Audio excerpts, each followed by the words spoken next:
O universo autoconsciente. Amit Goswami, capítulo 4. A filosofia do idealismo monista. A antítese do realismo materialista é o idealismo monista. Segundo esta filosofia, a consciência e não a matéria é fundamental. Tanto o mundo da matéria quanto os fenômenos mentais, como por exemplo, o pensamento, são criados pela consciência, além das esferas material e mental, que juntas formam a realidade imanente, o mundo da manifestação. O idealismo postula um reino transcendente, arquétipo, de ideias como origem dos fenômenos materiais e mentais.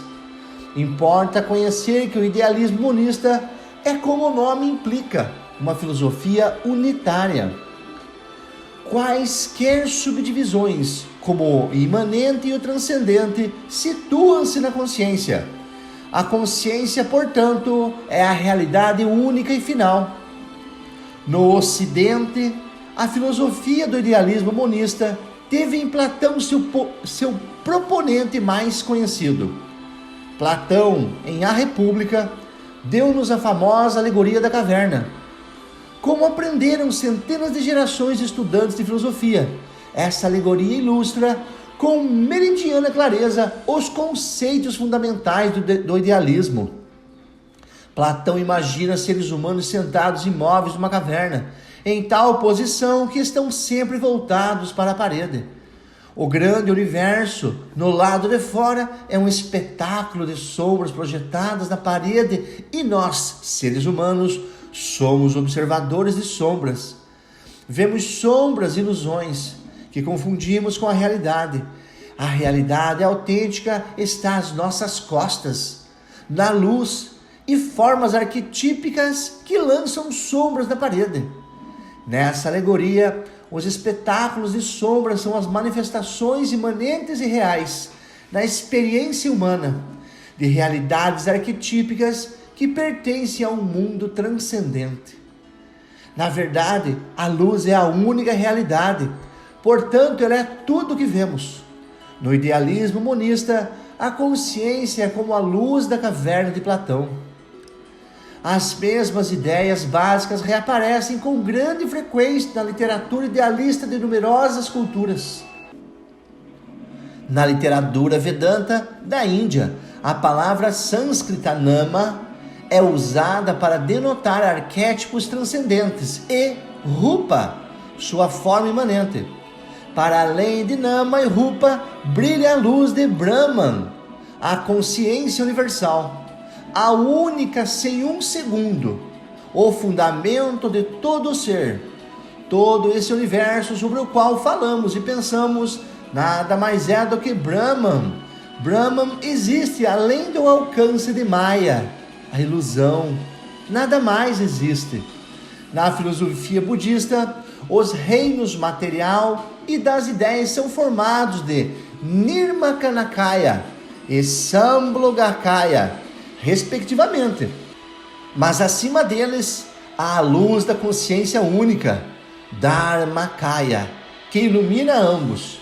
E na realidade, só há Dharmakaya, Nirkamakaya, é a aparência do corpo de Buda e suas atividades inescrutáveis. Sambhogakaya possui potencialidade vasta e ilimitada. O Dharmakaya de Buda está livre de qualquer percepção ou concepção de forma. Talvez o símbolo taoísta do Yin e Yang seja em geral mais conhecido do que seus equivalentes indianos. O Yang claro, considerado como símbolo masculino, define o reino transcendente, e o Yin escuro, considerado como símbolo feminino, o imanente. Notem a relação figura-base. Aquilo que permite ora as trevas, ora a luz, é o tal. O uno que transcende suas manifestações complementares. Analogamente, o Cabala judaica descreve suas ordens de realidade. A transcendente representa pelo Sefirot como teogônia, e a imanente, que é a alma de Peruda, o mundo da separação. De acordo com Zohar, se o homem contempla as coisas em meditação mística, tudo se revela como uno. No mundo cristão, os nomes dos reinos transcendente e imanente, céu e terra, são partes de nosso vocabulário diário. Não obstante, o linguajar comum não consegue conhecer a origem dessas ideias no idealismo monista. Além dos reinos do céu e da terra, há a divindade, o rei dos reinos. Os reinos não existem separados do rei. O rei é os reinos. Dionísio, o idealista cristão, descreve a propósito. Ela, a consciência, o fundamento do ser, está em nosso intelecto, alma e corpo, no céu, na terra, enquanto ela permanece a mesma em si mesma. Ela está simultaneamente em a volta e acima do mundo, supercelestial, superessencial, um sol, uma estrela, fogo, água, espírito, orvalho, nuvem, pedra, rocha, tudo o que há. Em todas essas descrições, note-se que se diz que a consciência única nos chega através de manifestações complementares, ideias e formas. Nana e Rupa, Sambhogakaya e Nirmagakaya, Yang e Yin, céu e terra. Essa descrição complementar constitui um aspecto importante da filosofia idealista. Quando olhamos em volta, vemos geralmente apenas matéria. O céu não é um objeto tangível de percepção comum, mas não é só isso que nos leva a referirmos a matéria como real, mas também o que nos induz a aceitar a filosofia realista, que proclama que a matéria e a sua forma alternativa, a energia, é a única realidade. Numerosos idealistas sustentam, contudo, que é possível experimentar diretamente o céu se procurarmos além das experiências mundanas do dia a dia. Os indivíduos que fazem essas alegações são denominados de místicos. O misticismo oferece prova experiencial do idealismo monista. Misticismo. O realismo nasceu de nossas percepções da vida diária. Em nossas experiências do dia a dia no mundo, é abundante a prova de que as coisas são materiais e separadas umas das outras e de nós. Evidentemente, experiências mentais não se ajustam bem a essa formulação. Experiências dessa ordem, como o pensamento, não parecem ser materiais, que é o motivo por que criamos uma filosofia dualista que relega mente e corpo a domínios separados. Os defeitos do dualismo são bem conhecidos. Principalmente, ele não consegue explicar como uma mente separada, não material, interage com um corpo material. Se há essas interações mente e corpo, terá que haver trocas de energia entre os dois domínios.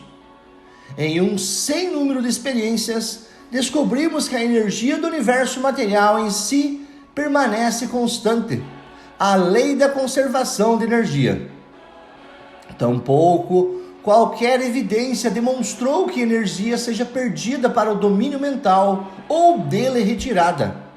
De que maneira pode isso acontecer se interações acontecem entre os dois domínios?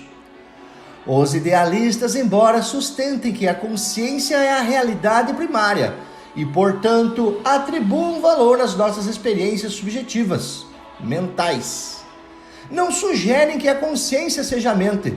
Cuidado, leitor, com a possível confusão semântica. Consciência é uma palavra relativamente nova na língua inglesa. A palavra mente é frequentemente usada para denotar consciência, especialmente na literatura mais antiga. Nesse livro, a distinção entre os conceitos de mente e consciência é necessária e importante. Em vez delas, sugerem eles que os objetos materiais, tal como uma bola e os objetos mentais, como pensar em uma bola, são ambos objetos na consciência. Na experiência há também o sujeito, aquele que experiencia. Qual a natureza dessa experiência? Esta é uma pergunta da mais alta importância no idealismo monista. De acordo com o idealismo monista, a consciência do sujeito em uma experiência sujeito-objeto é a mesma que constitui o fundamento do todo ser. Por conseguinte, a consciência é unitiva. Só há um sujeito consciência e somos essa consciência. Tu és isso, dizem os livros sagrados hindus, conhecidos coletivamente como Upanishads. Por que então, em nossa consciência comum, nós nos sentimos tão separados? A separatividade insiste, o místico é uma ilusão. Se meditarmos sobre a verdadeira natureza de nosso ser, descobriremos, como descobriram os místicos de muitas eras e tempos, que só há uma consciência por trás de toda a diversidade. Esta consciência, sujeito, ser, recebe numerosos nomes. Os hindus chamam-na de Atman, os cristãos de Espírito Santo, ou no cristianismo, Quakre, de luz interior. Por qualquer nome que seja conhecida, todos concordam que a experiência dessa consciência una é de valor inestimável.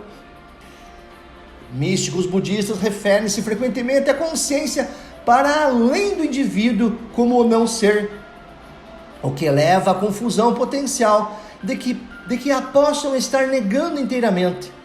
O próprio Buda, no entanto, esclareceu essa má interpretação. Há o não nascido, o não originado, o não criado, o não formado. Se não houvesse esse não nascido, esse não originado, esse não criado, esse não formado, escapar o mundo do nascido, do originado, do criado, do formado, não seria possível. Mas desde que há um não nascido, não originado, não criado, não formado, é possível também transcender o mundo do nascido, do originado, do criado, do formado. Os místicos, portanto, são aqueles que dão um testemunho dessa realidade fundamental da unidade na diversidade. Uma amostragem de escritos místicos de culturas e tradições espirituais diferentes confirma a universalidade da experiência mística da unidade. A mística cristã Caterina Adorna de Gênova, que viveu na Itália no século XV, formulou clara e primorosamente seu conhecimento. Meu ser é Deus, não por participação simples, mas por uma transformação autêntica de meu ser. O grande Huineng, da China do século VI, um camponês analfabeto, cuja súbita iluminação resultou finalmente na fundação do Zen Budismo, declarou: nossa própria natureza do ser é Buda, e, a parte dessa natureza, não há outro Buda. Ibn al-Arabi, místico sufista do século XII, reverenciado pelos sufistas como o cheque dos cheques, teve o seguinte a dizer: tu nem estás deixando de ser, nem ainda existindo. Tu és ele, sem uma dessas limitações. Se então conheceres tua própria existência dessa maneira, então conhecerás a Deus, e se não, não o conhecerás. O cabalista Moisés de Leon, do século XIV, que foi provavelmente o autor de Zohar, a principal fonte de referência dos cabalistas, escreveu: Deus, quando decide iniciar seu trabalho de criação, é chamado Ele. Deus, no desdobramento completo do seu ser, bem-aventurança e amor, no qual torna-se capaz de ser percebido pelas razões do coração, é chamado Vós. Mas Deus, em sua manifestação suprema, onde a plenitude de seu ser encontra sua expressão final, no último e todo abrangente de seus atributos, é chamado eu. Atribui-se a Padmasambhava, místico do século VIII, ter levado o budismo tântrico ao Tibete. Sua esposa, a carismática Yeshe Tsogyal, expressou sua sabedoria da seguinte maneira: mas quando finalmente me descobrires a única pura verdade nascida de dentro, a consciência absoluta permeia o universo. Meister Eckhart, o monge dominiciano do século VIII, escreveu: nesta iluminação percebo que Deus e eu somos um só. Depois sou o que era, e então nem diminuo nem aumento, porque então sou uma causa imóvel que move todas as coisas. Do místico sufista do século X, Mansur al-Hallaj, ouvimos o pronunciamento seguinte: eu sou a verdade. Sankara, místico hindu do século VIII, expressou exuberadamente essa iluminação: eu sou a realidade sem começo, sem igual. Não participo da ilusão eu e vós, isto é aquilo. Eu sou Brahman, o primeiro sem segundo, a bem-aventurança sem fim, a verdade eterna, imutável. Eu resido em todos os seres como a alma, a consciência pura, o fundamento de todos os fenômenos internos e externos. Eu sou o que desfruta e o que é desfrutado. Nos dias de minha ignorância, eu costumava pensar nessas coisas como separadas de mim. Agora sei que sou tudo. E finalmente Jesus de Nazaré declarou: eu e o Pai somos um. Qual o valor da experiência da unidade? Para o místico, ela abre a porta para uma transformação do ser que gera amor, compaixão universal e liberta o homem dos grilhões de viver em separatividade adquirida e dos apegos compensatórios a que nos agarramos. Este ser liberado é chamado de moksha em sânscrito. A filosofia idealista nasceu das experiências e instituições criadas de místicos, que frisam constantemente o aspecto experiencial direto da realidade subjacente. O tal do qual se pode falar não é o tal absoluto, disse Lao Tzu. Os místicos alertam que todos os ensinamentos e escritos metafísicos devem ser considerados como dedos apontando para a Lua, e não a própria Lua. Ou, como nos lembra o Lankavatara Sutra, esses ensinamentos são apenas um dedo apontando para o nobre sabedoria. Destinam-se ao estudo e orientação das mentes discriminadoras de todas as pessoas, mas não são a verdade em si, que só pode ser autocompreendida no mais profundo estado de nossa própria consciência. Alternativamente, alguns místicos recorrem a descrições paradoxais. Escreve Ibn al-Arabi: ela, a consciência, nem tem o atributo do ser nem do não ser. Ela nem é existente nem não existente. Não se pode dizer que seja a primeira ou a última. Na verdade, a metafísica idealista em si pode ser considerada como paradoxal, implicando, como acontece, o conceito paradoxal da transcendência. O que é transcendência? A filosofia só pode dizer neti, neti. Não é isso, não é aquilo. Mas o que é? A filosofia permanece em silêncio, ou, alternativamente, diz um dos Upanishads: ela está em tudo isso, está fora de tudo isso.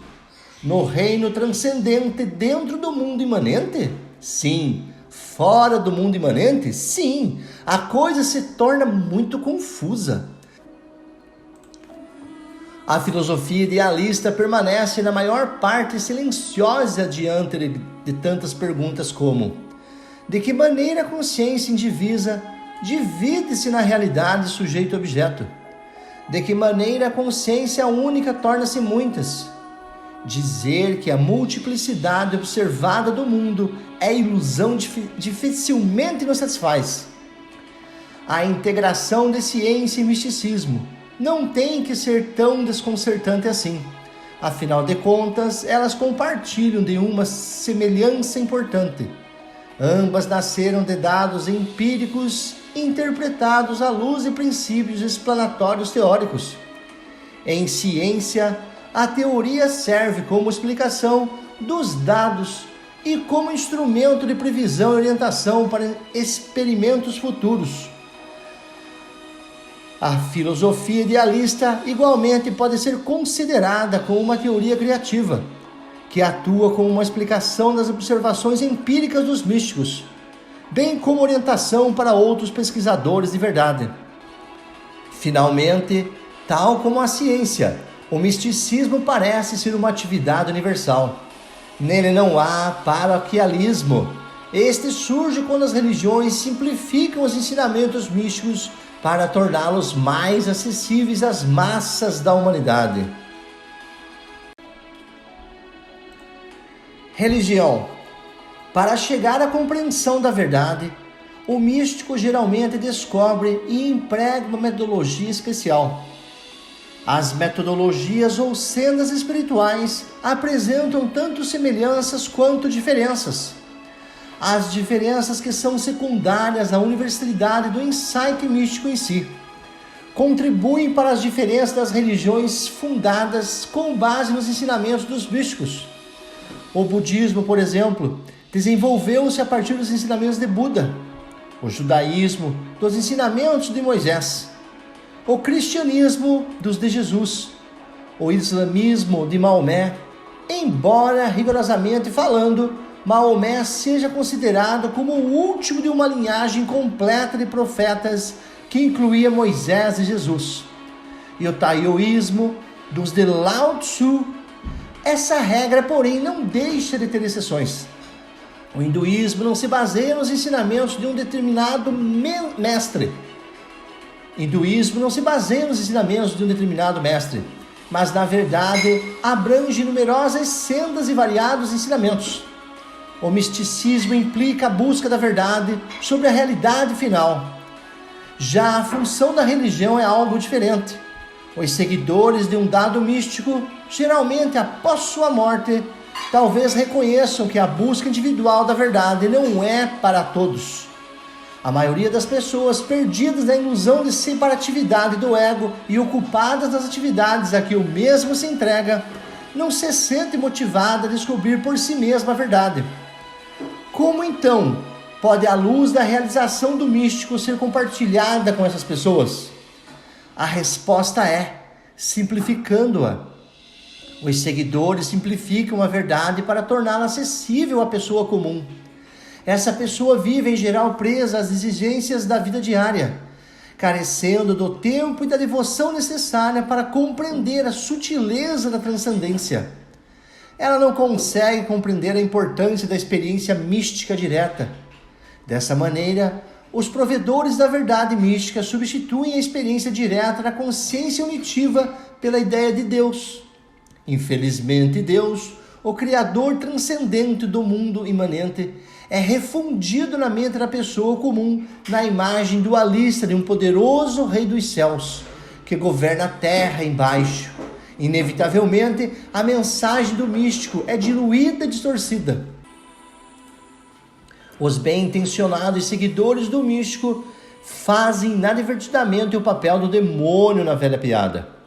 Deus e o diabo estavam passeando juntos quando Deus apanhou no chão um pedaço de papel. "O que é que está escrito aí?" perguntou o diabo. "A verdade", respondeu serenamente Deus. "Então passe-a para cá", falou o diabo impaciente. "Eu a organizarei para você." Ainda assim, a despeito das dificuldades e falhas da organização, a religião de fato transmite o espírito da mensagem do místico. E é isto que lhe dá vitalidade. Afinal de contas, o valor para os místicos de realizar a natureza transcendente da realidade é que eles se tornam seguros em um modo de ser no qual virtudes como o amor se tornam simples.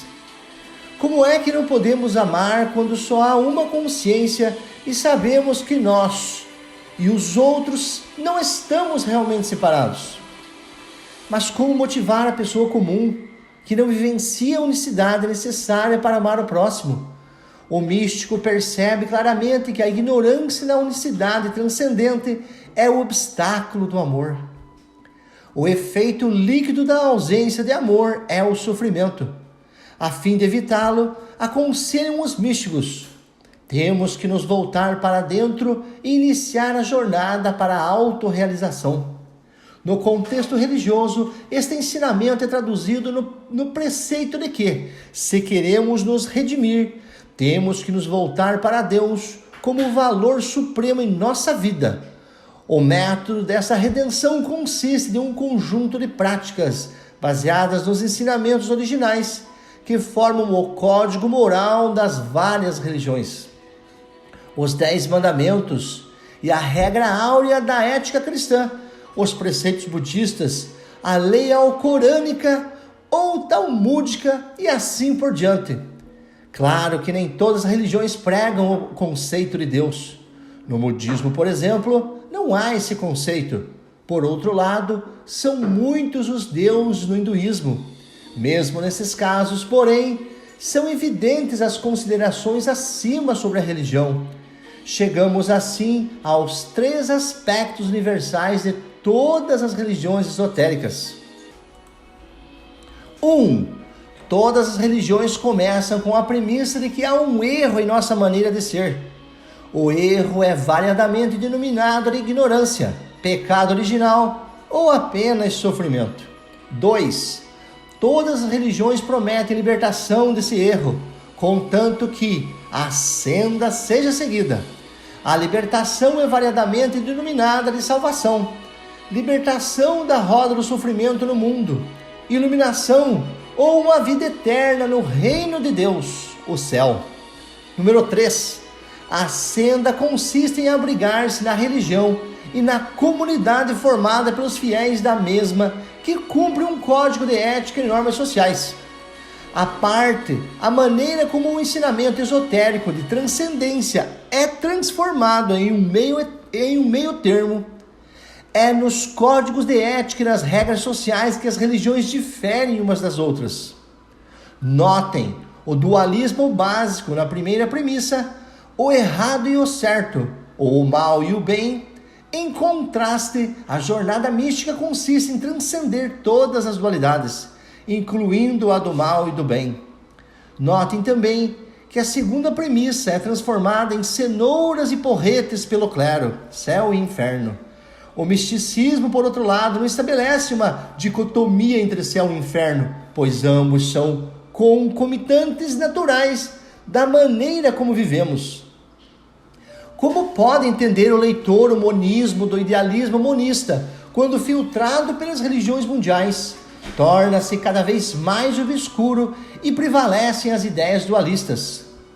No Oriente, graças ao suprimento infindável de estudiosos do misticismo, o idealismo monista, em sua forma esotérica, manteve entre o povo pelo menos alguma popularidade e respeito. No Ocidente, contudo, o misticismo produz um impacto relativamente superficial. O dualismo das religiões monoteístas judaico-cristãs domina a psique popular, apoiado em uma poderosa hierarquia de intérpretes. Tal como o dualismo mente e corpo cartesiano, porém o dualismo de Deus e o mundo não parece resistir ao exame científico. À medida que os dados científicos solapam a religião, observa-se a tendência de jogar fora o bebê juntamente com a água do banho. Sendo o bebê a ética e os valores ensinados pela religião, éticas e valores esses que continuam a ter validade e utilidade. Mas denunciar a falta de lógica das religiões dualistas não precisa resultar na filosofia monista do realismo materialista. Conforme vimos, há um monismo alternativo, à vista da maneira como a física quântica demoliu o realismo materialista. O idealismo monista talvez seja a única filosofia monista da realidade. A outra opção é desistir inteiramente da metafísica, o que foi, aliás, durante certo tempo, a direção da filosofia. Essa tendência, no entanto, parece estar sendo revertida nos dias atuais. Mas agora temos que enfrentar a questão crucial. A ciência é compatível com o idealismo monista? Se não é, temos que abandonar a metafísica ao fazer ciência, agravando assim a crise crescente da fé? Em caso afirmativo, temos que reformular a ciência de acordo com os requisitos da filosofia. Neste livro, argumentamos que o idealismo monista não é só compatível com a física quântica, mas até essencial para a sua interpretação. Os paradoxos da nova física desaparecem quando os examinamos a ponto de vista do idealismo monista. Além do mais, a física quântica combinada com o idealismo monista fornece-nos um poderoso paradigma, com o qual poderemos solucionar alguns dos paradoxos do misticismo, tais como as questões de transcendência e da pluralidade. Nosso trabalho aponta na direção do início de uma ciência idealista e de uma revitalização das religiões. Metafísica idealista para objetos quânticos. Os objetos quânticos demonstram os aspectos de complementaridade da onda e partícula. Será a complementaridade quântica a solução da dualidade onda-partícula, a mesma que a complementaridade do idealismo monista? O escritor George Leonard identificou obviamente um paralelo entre os dois tipos de complementaridade quando escreveu, no The Silent Pulse: a mecânica quântica é o koan final de nossos tempos. Os koans são instrumentos usados pelos zen budistas para romper paradoxos aparentes e chegar a soluções transcendentes. Comparemos alguns koans com a complementaridade. Em um deles, o noviço Zen Daibai perguntou a Baso o seguinte, o mestre: o que é Buda? Respondeu Baso: essa mente é Buda. Outro monge repetiu a pergunta: o que é Buda? Ao que Baso respondeu: esta mente não é Buda. Agora compare esse exemplo com a complementaridade de Bohr. Pergunta Bohr: o elétron é uma partícula? Às vezes. Bohr responde: é. Quando olhamos para o rastro de um elétron na câmara de condensação, faz sentido dizer que o elétron é uma partícula. Examinando o padrão de difração dos elétrons, contudo, Bohr dirá, fumando divertidamente o seu cachimbo: você tem que concordar que um elétron é uma onda.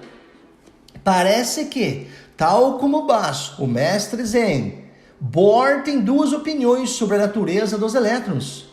Ondas quânticas são ondas de probabilidade. Precisamos fazer experimentos com numerosas ondículas para perceber o aspecto ondulatório, como no padrão de difração.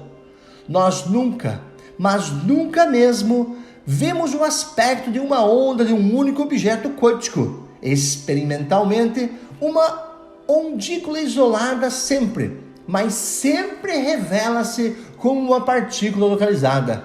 O aspecto de onda ainda assim persiste, mesmo no caso de uma única ondícula. Mas o aspecto de onda de uma ondícula isolada existe em um espaço transcendental, uma vez que ele nunca se manifesta no espaço comum. Estará a ideia de complementaridade de Bohr apontando para a mesma ordem transcendente de realidade que a filosofia do idealismo monista propõe? Bohr nunca disse sim em tantas palavras a essas perguntas, mas ainda assim, sua cota d'armas exibe o símbolo do Yin e do Yang.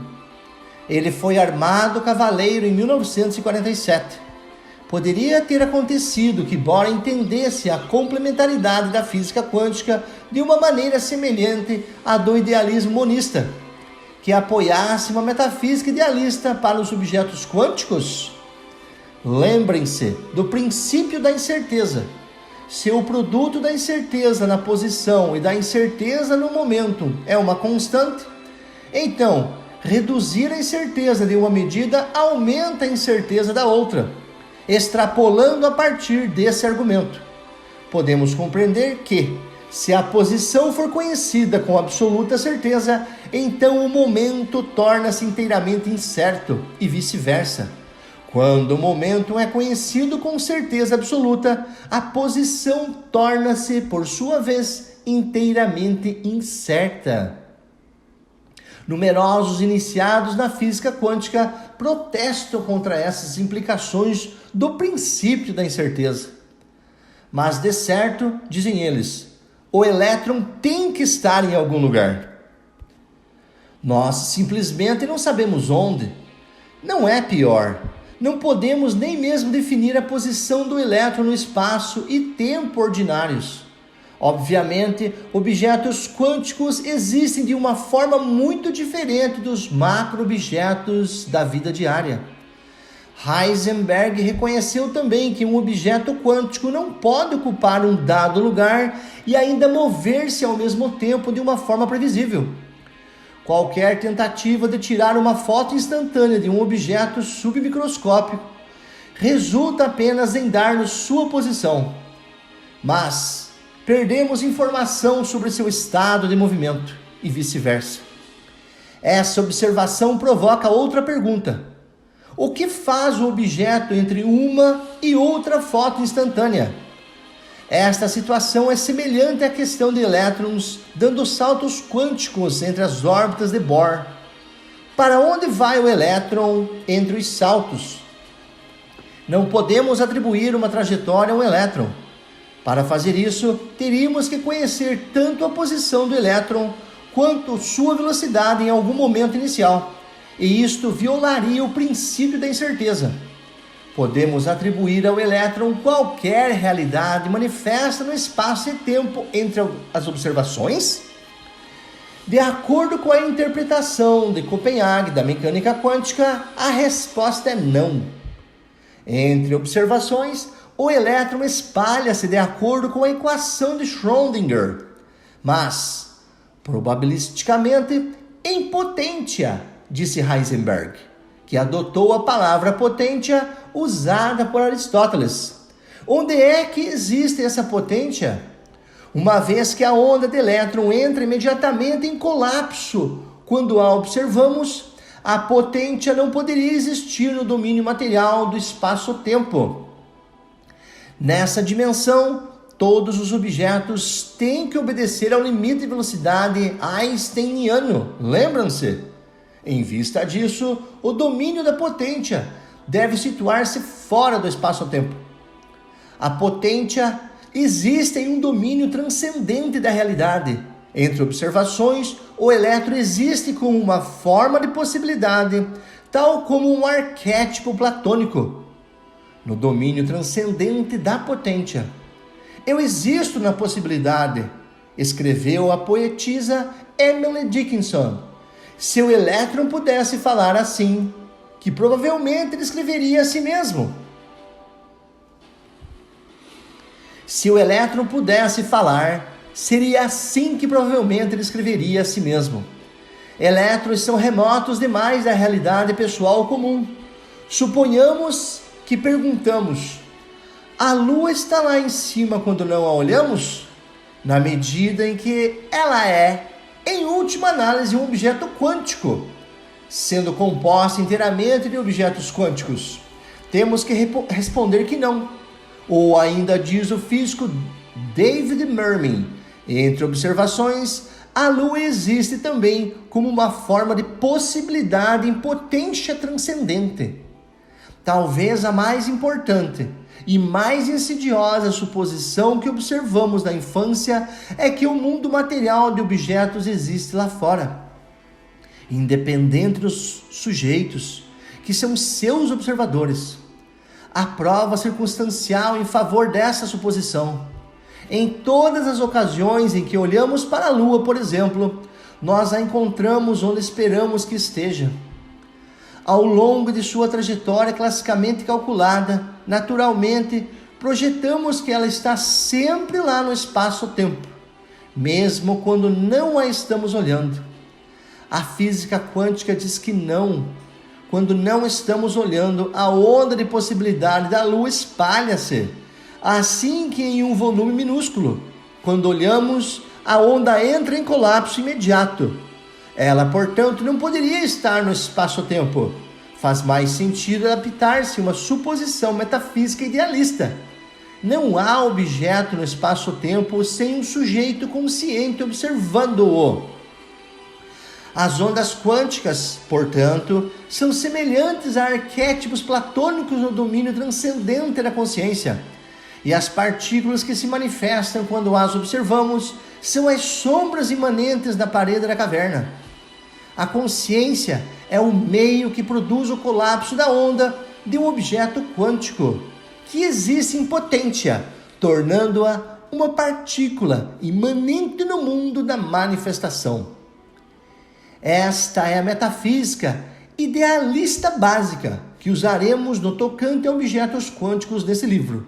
Sobre a iluminação dessa ideia simples, veremos que todos os paradoxos famosos da física quântica desaparecerão como o nevoeiro da manhã.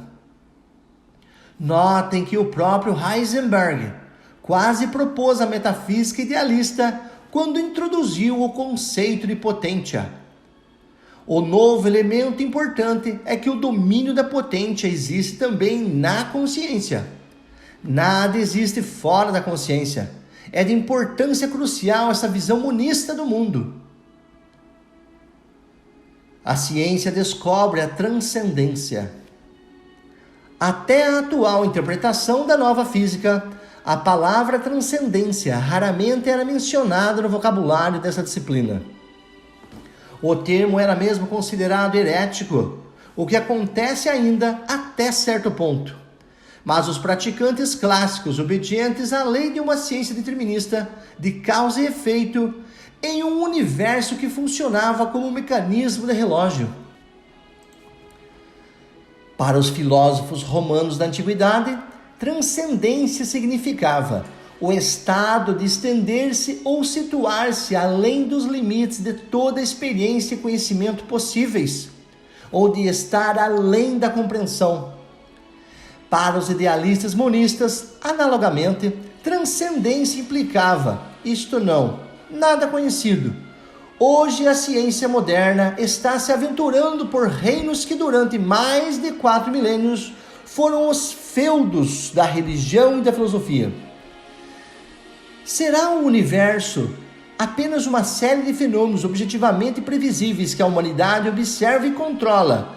Ou será muito mais esquivo e até mais maravilhoso? Nos últimos 300 anos, a ciência tornou-se o critério indisputado da realidade. Temos o privilégio de fazer parte desse processo evolucionário e transcendente, através do qual a ciência muda, não só a si mesma, como nossa perspectiva da realidade. Um progresso instigante, um experimento realizado por um grupo de físicos em Orsay, França, não só confirmou a ideia da transcendência na física quântica, mas está também esclarecendo esse conceito.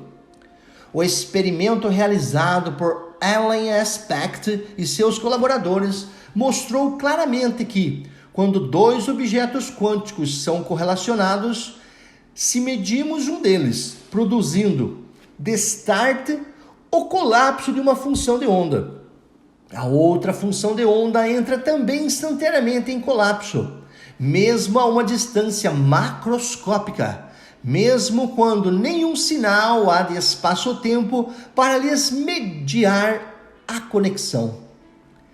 Einstein, no entanto, provou que todas as conexões e interações do mundo material têm que ser mediadas por sinais que viajam através do espaço, o princípio de localidade, e, portanto, ser limitados pela velocidade da luz. Onde então ocorre a conexão espontânea entre objetos quânticos correlacionados, que é responsável por sua ação, sem sinais à distância? A resposta sucinta é: no domínio transcendente da realidade. O nome técnico da ação instantânea à distância, sem sinal, é não localidade. A correlação de objetos quânticos observada no experimento de Aspect foi de caráter não local. Uma vez aceitemos a não localidade quântica como um aspecto físico comprovado do mundo em que vivemos, torna-se mais fácil conceber na ciência um domínio transcendente situado fora do domínio físico, manifesto do espaço-tempo. De acordo com o físico Henry Stepp, a mensagem da não localidade quântica é que o processo fundamental da natureza reside fora do espaço-tempo, mas gera eventos que nele podem ser localizados. Advertência: se espaço externo leva-o a pensar em outra caixa fora da caixa espacial em que nos encontramos, esqueça isso. Advertência: se espaço externo leva-o a pensar em outra caixa fora da caixa espacial em que nos encontramos, esqueça isso. Porque, definição, a outra caixa pode ser uma parte tão legítima do universo, do espaço, como a nossa. Com a conexão não local, somos forçados a conceituar um domínio de realidade fora do espaço-tempo, porque uma conexão local não pode nele acontecer. Mas há outra maneira paradoxal de pensar na realidade não local. Como estar em toda parte e em parte alguma, e em toda e nenhuma ocasião. Essa ideia ainda é paradoxal, mas também sugestiva, não? Não consigo resistir à tentação de fazer um trocadilho com a expressão em parte alguma, nowhere, que, no tempo de criança, li a primeira vez que a encontrei, como agora, aqui, now, here. A não localidade e a transcendência estão em parte alguma aqui e agora, ou agora e aqui. Demócrito, há cerca de 2.500 anos, propôs a filosofia do materialismo, mas, logo depois, Platão nos deu uma das primeiras descrições claras da filosofia do idealismo monista, conforme notou Werner Heisenberg. A mecânica quântica indica que entre as duas mentes de Platão e Demócrito, que mais influenciaram a civilização ocidental, a do primeiro pode acabar por ser a vencedora final. O sucesso desfrutado pelo materialismo de Demócrito na ciência dos últimos 300 anos talvez seja apenas uma aberração. A teoria quântica, interpretada de acordo com uma metafísica idealista, está pavimentando a estrada para uma ciência idealista, na qual a consciência vem em primeiro lugar e a matéria desce para uma apagada importância secundária. Parte 2. O idealismo e a solução dos paradoxos quânticos. Hábitos de pensamento morrem lutando. Embora a mecânica quântica tenha substituído a mecânica clássica como teoria fundamental da física, muitos de seus estudiosos, condicionados pela antiga visão do mundo, ainda acham difícil de engolir as implicações idealistas da primeira. Eles não querem fazer as embaraçosas perguntas metafísicas provocadas pela primeira. Alimentam a esperança de que, se forem ignorados, esses problemas desaparecerão. Certa vez, no início de uma discussão dos paradoxos da mecânica quântica, o laureado Nobel Richard Feynman fez uma caricatura dessa atitude, em seu inimitável ar de ironia. Psiu, psiu. Ele disse: fechem as portas. Nos 5 capítulos seguintes, vamos abri-las e expor os paradoxos da física quântica. Nosso objetivo será demonstrar que, Quando analisados à luz do idealismo monista, descobrimos que os paradoxos não são tão chocantes e contraditórios assim. A observância rigorosa de uma metafísica idealista, baseada em uma consciência transcendente unitiva, que gera o colapso da onda quântica, resolve de forma não arbitrária todos os paradoxos em questão. Descobriremos que é inteiramente possível fazer ciência dentro do marco do idealismo monista. O resultado é uma ciência idealista que integra espírito e matéria. A ideia de que a consciência provoca o colapso da onda quântica foi originariamente proposta pelo matemático John von Neumann, na década de 1930. Por que demoramos tanto para estudar seriamente essa ideia? Talvez ajude uma curta discussão de como surgiu meu próprio esclarecimento nesse assunto. Em 1983, fui convidado a participar de um seminário de 10 semanas de duração sobre consciência, no Departamento de Psicologia da Universidade de Oregon. Fiquei muito lisonjeado quando esses psicólogos eruditos escutaram, sem arredar pé, 6 horas inteiras de palestra que fiz sobre ideias quânticas. A grande recompensa, no entanto, ocorreu quando um dos estudantes de graduação do grupo do psicólogo Michael Posner mencionou alguns dados cognitivos reunidos por um estudioso chamado Tony Marcel. Alguns dos dados diziam respeito a ver sem consciência de ver. Alguns dos dados diziam respeito a ver sem consciência de ver. Exatamente o que eu estava procurando. Com o coração em disparada, escutei os dados e relaxei apenas quando compreendi que eles estavam em completo acordo com o fato de minha consciência provocar o colapso do estado quântico do cérebro-mente quando vemos conscientemente. Ver capítulo 7. Quando vemos sem consciência de que vemos, não ocorre o colapso. E isso fazia realmente um bocado de diferença em experimentos. Antes de muito tempo, compreendi também como resolver o paradoxo menor criado pela distinção entre percepção consciente e inconsciente. O segredo consiste em distinguir entre consciência e percepção.